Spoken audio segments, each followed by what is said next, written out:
Why do you think people are moving away from 9 to 5 and going on to build their businesses online? This online economy is growing fast. It's estimated to be $156 billion in 2024 and to double in the next 4 years. There is a massive opportunity now to start your own online business and build your personal brand to replace your full time job and even supersede the salary over time while creating something that is yours. Let's hear how a software engineer is building a business on X and how you can do the same. So, Siddharth, how did you start on X and what is your goal? So I started after watching a lot of Danco videos, like most people do.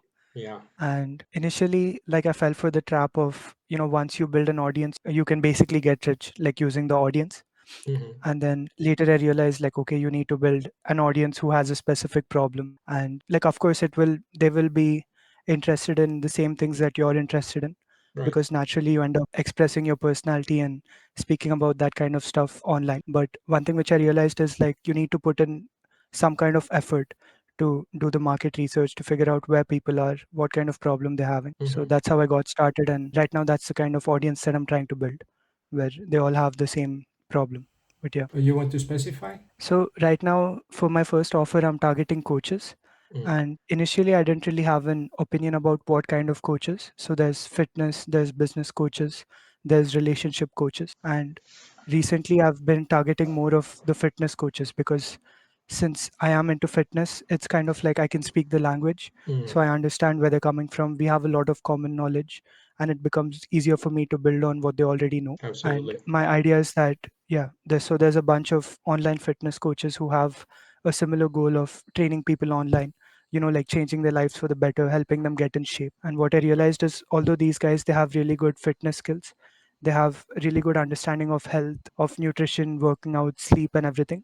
They might be missing some of the marketing skills about how to get clients, how to position themselves against the other fitness coaches. So I realized that's where I can step in and help them because that's something that I've been studying for the last few months to a year. Right. Very good. So you've been studying marketing. What is your background otherwise? So, my background, this is a bit interesting because my day job is as a software engineer, and that has nothing to do with marketing. So, that's my current background, and I'm just a computer science student who's been working in software engineering for a couple of years right now. Then I'm curious, how are you using the knowledge you've been getting in software development? How are you putting them together, learning marketing and building a brand on X? So right now I haven't really been using my software engineering knowledge much. Initially, when I just started out, before I knew what kind of offer I'm gonna have or who I'm really gonna target with my offer, I was trying to reach out to a lot of different people. And one thing which I realized is like I'm able to connect to a lot of SaaS founders really easily Mm. because of my background, so I can understand what kind of apps they're trying to build, which angle they're trying to attack it from, and like what exactly is the design process behind the scenes. So when people are trying to build apps or when they're trying to build websites, these are different things which I've tried in the past. I've of course tried to build my own apps, I've tried to build my own services, so I found it really easy to connect with them too. But I guess like most of the people I naturally ended up attracting were coaches, so that's the reason I decided to go with them. And yeah, I haven't really been using any of my software engineering skills in the marketing side, but initially I remember I was trying to write like a few scripts to schedule my posts and to do some of the engagement. But after a while I just took a break on that, and I've been doing everything like the regular. Sounds good. You're planning to find new ways to systemize the process or Yeah, for sure. So right now I've already been working on systemizing most of my processes, mm. and I've been working with a client. And the main thing which I'm trying to do right now is like build the resources so that in the future everything becomes a lot faster. So it's like if the first time it takes maybe a few months to get everything right, I Mm. want to document it and systemize it in a way that the next time it probably takes half the time. So most of the systemization which I do right now is not any sort of code or automation. It's mainly about documenting resources and just using Notion to systemize all sorts of things. But yeah, eventually I'm hoping that I can start using my coding skills to accelerate that kind of automation and systemization. And that could be something which sets me apart from everybody else who does the same stuff. So going forward, where do you see yourself in 12 months? What's going to happen? In 12 months, I feel like 12 months is a long time. So I'm not really sure about how it's going to go till then. Right now, my main interest is like getting results for the people I'm working with, continuing to build my own network, like try to get some more people, get some more eyes on what I'm trying to do. And I think that's the basic plan, like just to push forward on that and see where I end up in 12 months.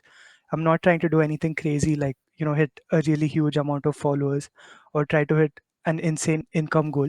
For me, it's just about like sustaining it for now, getting stable, and then thinking logically before making any sort of next move. Right. So, talking about X and social media, what are your thoughts about being a solopreneur and the creator economy? Is it your goal also to finally be in the stage where you can quit the 9 to 5 and just work on X, helping coaches? What is the vision? Yeah, I think, yeah, that is kind of my vision, that eventually I should be able to build a sustainable business which is bringing in regular income.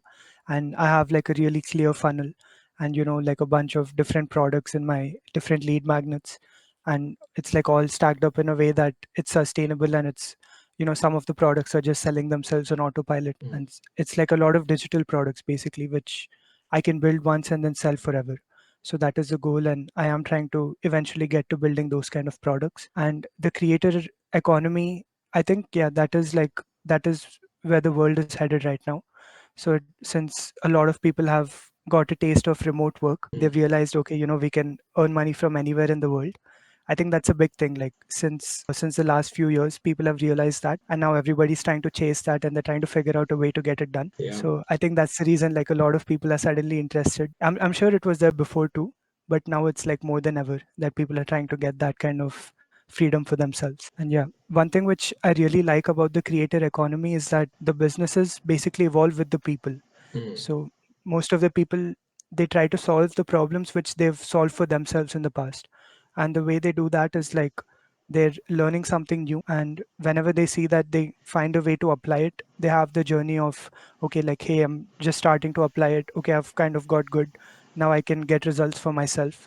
And all they're really doing in the business is that just extending that to other people who haven't yet discovered the same thing, who, and instead of taking 1 year to get to the same results, it actually only takes them maybe a few months, because it becomes easier once you've already gone through the journey. So I feel Absolutely. like that's the future of, yeah, the creator economy, and that's how it's going to go, where people can just help each other and get the same results quicker. Exactly, I agree with you perfectly with that, Siddharth. Like as you said about how you can connect with people who are in software development, also building SaaS, and also people into fitness, because you have your personal experience, and that's why you can connect with them and talk the same Yeah. language.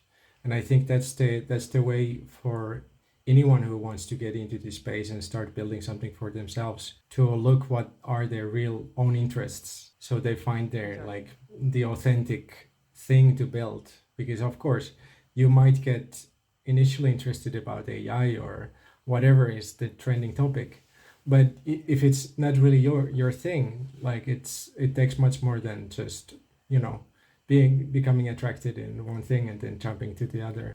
And so, what would be your advice for people coming to X or social media and trying to build their personal brands? Yeah.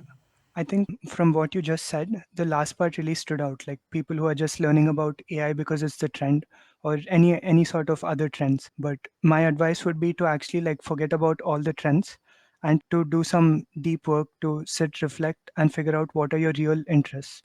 So that'll help you not get caught up in the trends. And you see people making money with the latest trend, you won't feel tempted to jump on it as well. So the important thing to remember is that it's possible to build an audience around any interest, because if you're interested in something, it's there's like a very high chance that other people are interested in it as well. It's not like you're not going to be the only one who's interested in something. For sure. Even if it's something crazy like ant farming or something like that, I'm sure that you can you can build some sort of community around it and figure out, okay, hey, where are these ant farmers getting stuck? How can I help them out? Can I create any sort of product or service? So Absolutely. that would be my advice to all the people, like to stay real, to stay authentic, not Yeah. just hop on the trends. And yeah. I'm curious. You said you're learning marketing at the moment. Like, what are you currently studying about, and what is your method of studying and learning? Yeah. So my main method of learning has been through video courses, YouTube, and books. I think right now I'm reading this book about a few different type of leads. I think the name of the book is Great Leads, Nice. and it's basically about hooks. So it's about how exactly to form your hook for your message based on where the audience is. So, for example, there's like the different stages of marketing where you see there's an unaware audience who don't even know that they have a problem. And then compare that to the most aware audience who've bought from you in the past, who know exactly what you're solving. And all they need to do is just hear the offer and that'll help them decide like whether they're ready to take it. So the way that you write to these people is completely different. And this book is exactly about that. Like, okay, how do you write to a person at every different stage to get them to the next stage and eventually to your product and to your service? Very good. And yeah, apart from that, there's also been another interesting book. I can't remember the name, but I was skimming through it recently, and that was pretty cool because they were basically explaining like the upsells and the downsells of the funnel. And one of the most important concepts which they had was that rather than trying to sell your service as, trying to build curiosity around, hey, this is the service, what you do is like just give it away for free. Because when you give it for free, what happens is that when people take one step, there's always new problems which appear. Right. So it's like you help people take that step and then you can probably charge them for the next problem. Mm. So let's say if you help someone build an audience, you can just like give them all the resources for free to build an audience. And then you can actually monetize the knowledge of monetization itself. So now when someone builds an audience, the next problem which they have is going to be monetization. And Right. since they've already used your method to build their own audience, they're like, okay, I trust this guy, what he says works, and he has a solution which is perfect for monetization. He's like literally given me the steps to get here, and this is his product. So it just works out in a way that you can automatically upsell them. So that was a pretty interesting concept. I liked it. Give the first solution for free, and there's always new problems. Whatever problem you solve, it just Yeah. opens up new problems. I think there was even an Alex Hormozzi tweet about the same topic, like, Probably. give the solution for free, but then charge them for the implementation, Right. something like that. Absolutely. Similar concept. We are in the time of free information, so people can find out anything. Like they can just type it in the AI or watch a YouTube video or read a book. But it always boils down to how to do it in practice. Like Yeah, you actually need to put someone, yourself or someone else, to do the thing. So even if we have the information, it's still not doing it automatically for you. So exactly. that's where the value is. Going back to X, how do you personally approach creating content that is to build an audience and also find your target audience? And what is the kind of mixture of personality versus marketing and the target audience kind of authority posting? Yeah, that is something that I struggled with because initially when I started, my goal was like, hey, I'm just going to write about my interests, like I don't care about anybody else. I'm just going to be me and Mm. people are going to find me. And that was the mindset. Right. So later, after like a month, I realized, okay, this is not how it's done if you want to make money. It's Right. like, yeah, if you're just trying to be famous or, you're just trying to be an internet personality, then maybe that could work.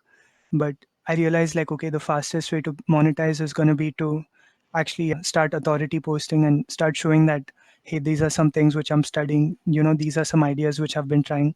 This is how it's working for me and it can work for you as well. So Right. yeah, I had to make the switch from, just personal content to starting to authority post, starting to write about how this is going to help people, how it worked for me, how it's been working for the people who I'm trying to help. And yeah, that was a big switch. Excellent. Final question about X. What is your take about networking and how do you do it yourself? So networking, recently I've been slacking a bit with the DMs, and I think everybody on X knows that, you're supposed to send your 5 DMs a day or something like that. But yeah, it's debatable because, a lot of people, they position themselves against it as well. Like, hey, this is how I grew without sending DMs. Mm. But for me, that's actually the most fun part Yeah. because that's how you meet new people, right? And I feel like the people you meet who are the least like you, that's when you get to learn the most because Mm. you don't even realize like, hey, there's a person halfway around the world who's living this totally different life, and you can find out so much about the way they think, how they see things. So I always found that fascinating that, everybody is just one DM away on X. Right. And yeah, I try to do the 5 DMs thing. Mm. It's like every day you wake up and you're like, okay, I'm trying to make 5 new friends. So I go to their profile, I see their content, I try to engage with them a bit, comment on their posts, build like some sort of relationship in the comments or through the post itself. And after that, I DM them and say if I really like their work. Mm. One thing which I would recommend is like not trying to DM just for the numbers. Like always try to DM people whom you genuinely would like to talk to. Right. So again, like there's this really famous post which I've seen on X. It's like Instagram is for the people you went to school with, but X is for the people you wish you went to school with. So that's how I see it. It's like, these are the people whom I would like to meet, whom I would like to get to know. And those are the people I always reach out to. So, how does marketing and poetry connect? I think for me personally, the place where they connect the most is the storytelling aspect of it. Mm. So, in both marketing and poetry, what you're trying to do is you're trying to take the reader or the listener to a different place. So, and in marketing, one thing which is really popular these days is the story marketing. So Yeah. it's like you try to market with a story, and poems are basically stories, right? So that's something which is really common. But the one thing which I don't like is that in marketing, the more clear you are, the better it is. And I prefer my poetry to be like a little bit more cryptic. So that's, a habit that I have to get rid of for my marketing. But at least the storytelling part is the same, so that's kind of cool. So is it I'm wondering, like, how did you get into this podcasting thing? Because were you running a YouTube channel earlier? Yeah, yeah. But it was also my personal stuff, like anything, like living abroad, playing with Blender, like any sort of my interests. And I figured, okay, I was for a couple of years I was trying to build this secondary channel that was more about business and copywriting, web design, whatever. So I figured, okay, I have this bigger channel. I'm not doing anything with that. I'm now serious about making this solopreneur thing work.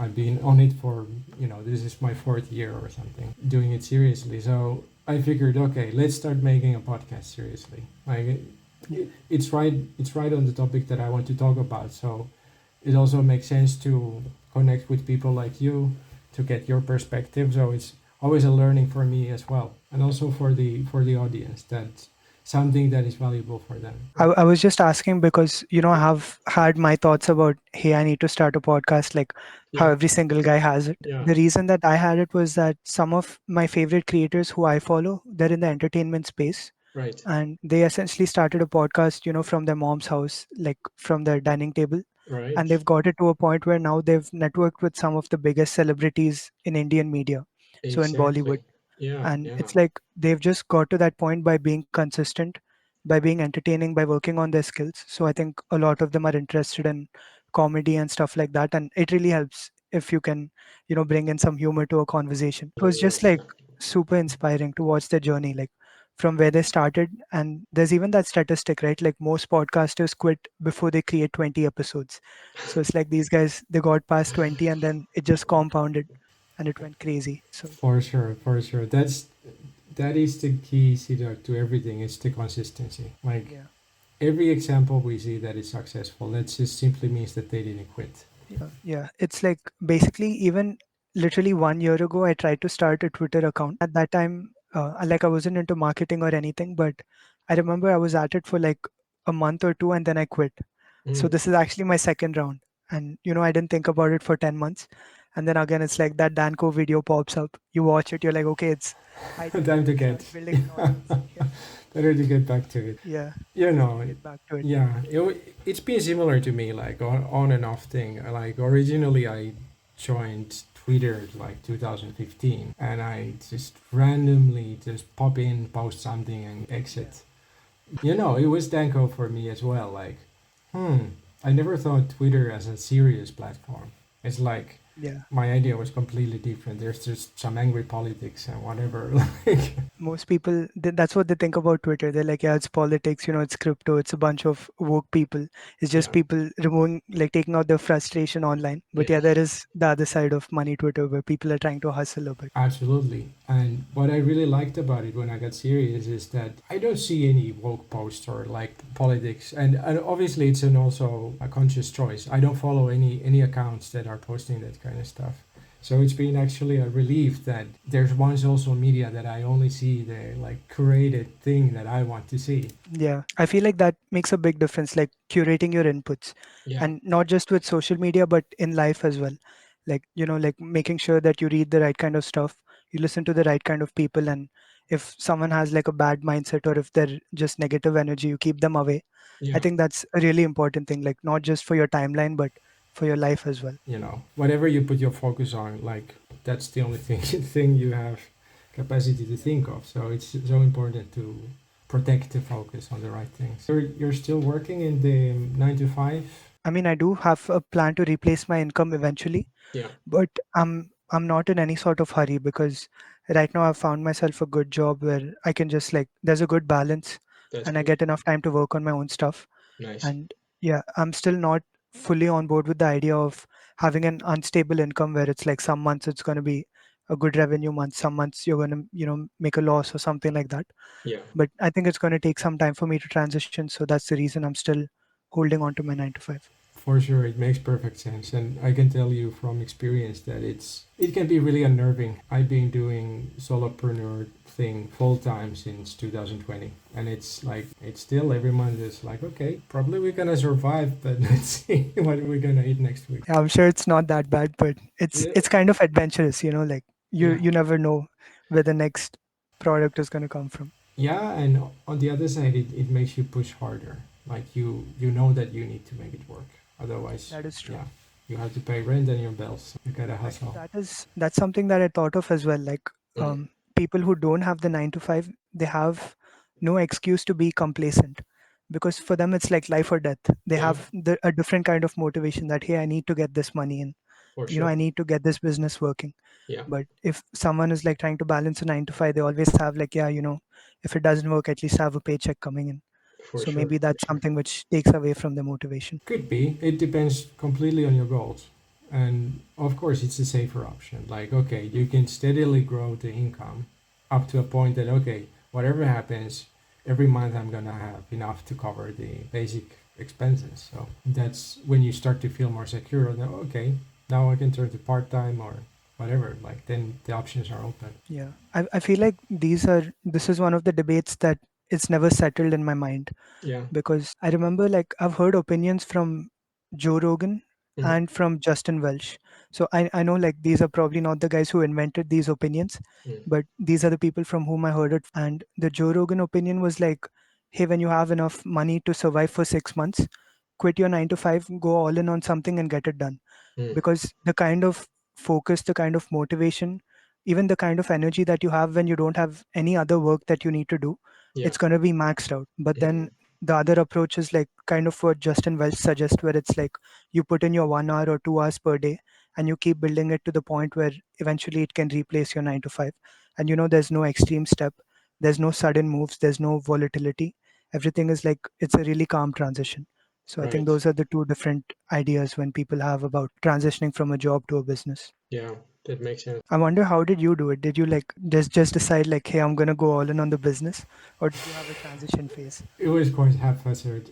Of course, it was a process also. Like, I was working as a full time content writer for a long time. And at some point, I was like, okay, I need to move to another country. I'm tired of this office. And I made a deal with the business that, okay, I can do this freelance. What do you say? They offered me a deal that wasn't the best, but was like, okay, if I do it diligently, I'll be okay. And they were fine with that. I moved. I started to just work wherever with my laptop, like Airbnb and hostels and travel. And a couple of years forward, the COVID hit, and I was like, fuck. And it happened to be a horrible timing because I just quit my job. Like I told them that okay, I'm completely done with you. Like I'm tired of writing the same shit every week, every month. And like okay, I'm gonna. I already had the idea of okay, I want to do something else and I want to make my own thing, not just hang on Hmm. one or two clients. So I quit the main writing job, and exactly after the COVID hit, and I was stuck in Thailand, Bangkok, without money. No, couldn't be the worst timing. So I was stuck with my parents for a year and a half just to regroup, rebuild my confidence and like idea like what do I want to do. So that's when I registered my business and started to get more serious about it. Like okay, what's the next step? And it's been a slow process, but every year, every month is learning, finding new opportunities, and just a little bit, like the flywheel comparison or analogy that you pick up these pieces and then it starts to pick up speed. Yeah. And like now it really feels like okay, now I got the critical components here in the right places and it starts to work. So One thing which I was thinking at the beginning was that Mm. if you were already doing content writing as part of your job, then Yeah. I feel like at least some of the skill sets would have matched up with what you're trying to do currently. See, yeah, they do. Of course, like I've been writing for a living for a long time. And then it's just like adapting what I know about writing to actually write something that resonates with the right audience and like the right way to build my own brand. And it's, yeah, I enjoy the process, and it's, you know, the more creative, the more risky and like makes you feel more uncomfortable. But at the same time can be more rewarding because then you from the data you know like what happens, the people's reactions, and you'll slowly learn like, okay, this kind of post works. And of course you see others as well because you're reading hundreds of tweets every day. Then you start to learn how it works and get a better idea. I think that was one of the big shifts for me as well. It's like before earlier you're really worried about the tweet and you're like spending so much time just writing a single one. And then after a few months you're like, okay, hey, I'm just throwing ideas out into the internet and these are literally just tests. Like you Yeah. see which idea gets the most number of likes or the most comments. You're like, okay, this is what people are interested in. So it's like it just literally becomes data for you to analyze and for you to connect with more people and figure out what do they want and what they like about the way you present things. Yeah, So for I sure. think that was like a great shift. And yeah, initially because a lot of people they get worried like, hey, some of my tweets are popping off, but the other ones are getting very few likes, and it's like nobody likes this kind of writing or this idea. But the Yeah. thing is like that's a good thing, right? Because the market is literally telling you what they want. So why is that a bad thing? Exactly. It's you need to make the mindset shift to and just accept that of course no one is going to write home runs every time. Even the best ones, like of course they have a big audience of full of fans, so they always get engagement. But it doesn't mean that all of their posts are great. And the same applies to the rest of us. And thanks to Twitter being so fast, that whatever you wrote a week ago, no one literally remembers. Not even yourself. Only the good ones stand out. That's true. But I don't know. I feel like I think last time we had the conversation about creativity versus, the whole business side of things. And again, that is like one of the debates which I have because there are some tweets which you like to write. For example, let's say you're doing your podcast, right? Yeah. There are some people whom you enjoy talking to. You enjoy speaking with them and, sharing ideas. But then you see like, okay, the people, the audience, they seem to like this other person. So now it becomes like, hey, do I want to, call back the person who I like to talk to? Or do I want to call back the person whom the audience like more? So it's like Right. you have those kind of questions where it's like not just your creativity or not just what you like, but also what the people like about what you're doing as well. So it's like finding a balance between both of those things. For sure. For sure. Yeah. Everyone has limited time, so you need to be very conscious of your choices. Yeah. At the same time, I also believe in like enough data to make a statistical decision. Hmm. Meaning that okay, maybe if something doesn't work the first time, if you believe in it then and you're learning more or diving deeper, maybe it's worth to try it like a few times more. And if then it still doesn't work, then you know, okay, let's move on to something else. That's true. I guess it's about trusting your intuition more initially Yeah. and then, yeah, taking a look at that. Any parting words you want to leave for the audience, and where and how can they connect with you? Yeah. So one thing which I would like to say is like start building your pyramid scheme, start building your attention funnel right now. It's going to help you a lot in the future. And like work on your lead magnets, your low ticket products, whatever it is. Just build up your layers, start getting attention, start funneling them to your products and monetizing it because that's probably the future of the creator economy. And it's going to be like a really good opportunity which is coming up at this time. So that's what I would recommend to the audience. And yeah, if you want to reach out to me, I can I think you can drop my X Yeah. profile in the bio. So Yeah, I'll it's put it there. marketing poet. Very nice.